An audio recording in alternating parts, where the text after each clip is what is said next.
મહારાષ્ટ્ર અને રાજસ્થાનની માફક આજે 6 ઓગસ્ટથી જામનગર સહિત સમગ્ર ગુજરાતમાં એનાલોગ પનીર, બટર અને ચીઝના ઉત્પાદન, સંગ્રહ અને વેચાણ પર પ્રતિબંધ લાદી દેવામાં આવ્યો છે।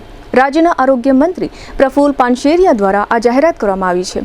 જે અનુસંધાને જામનગર મહાનગરપાલિકાની ફૂડ શાખાએ શહેરના વિવિધ વિસ્તારોમાં ઘૂમી ફાસ્ટ ફૂડ સહિતના ખાણીપીણીના ધંધાર્થીઓને ત્યાં એનાલોગ ચીઝ, પનીર અને બટરની તપાસણી કરી હતી અને જે ધંધાર્થીઓને ત્યાં આ ખાણીપીણીની કૃત્રિમ ચીજો મળી આવી છે ત્યાં આ જથ્થાનો નાશ કરવામાં આવ્યો છે।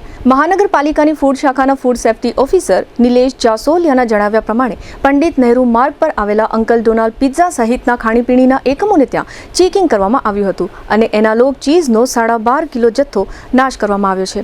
અત્રે ઉલ્લેખનીય છે કે એનાલોગ પનીર, ચીઝ અને બટર એ એવી વસ્તુઓ છે જે વનસ્પતિ તેલ સહિતના વિવિધ કૃત્રિમ પદાર્થોમાંથી બનાવવામાં આવે છે, એટલે કે આ ચીઝ, પનીર અને બટર નેચરલ હોતા નથી। આ પ્રકારના પદાર્થો માનવ શરીરને નુકસાન કરતા હોય છે।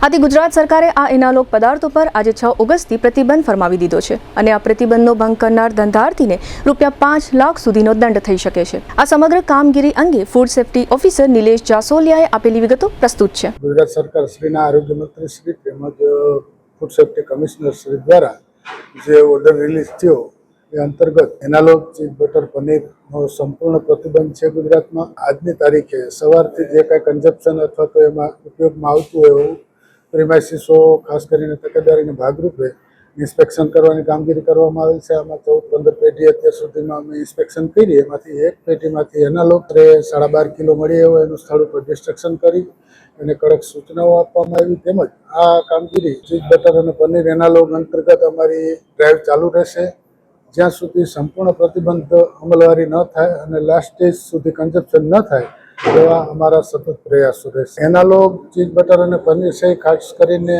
એડિબલ ઓઇલ અન્ય સામગ્રીમાંથી બને છે અને પ્યોર ચીઝ અને બટર છે એ ખાસ કરીને મિલ્કમાંથી બને છે, એટલે એમાં એના ઇન્ગ્રેડિયન્ટ્સમાં ઘણો બધો ફરક આવે છે અને હેલ્થ હેઝાર્ડનેસ અંગે જોઈએ તો એ સબ્જેક્ટ આખો ડૉક્ટર લેવલનો છે। અમને તો રાજ્ય સરકાર શ્રી જે સૂચના આપે એ અંતર્ગત કામગીરી કરવાની હોય।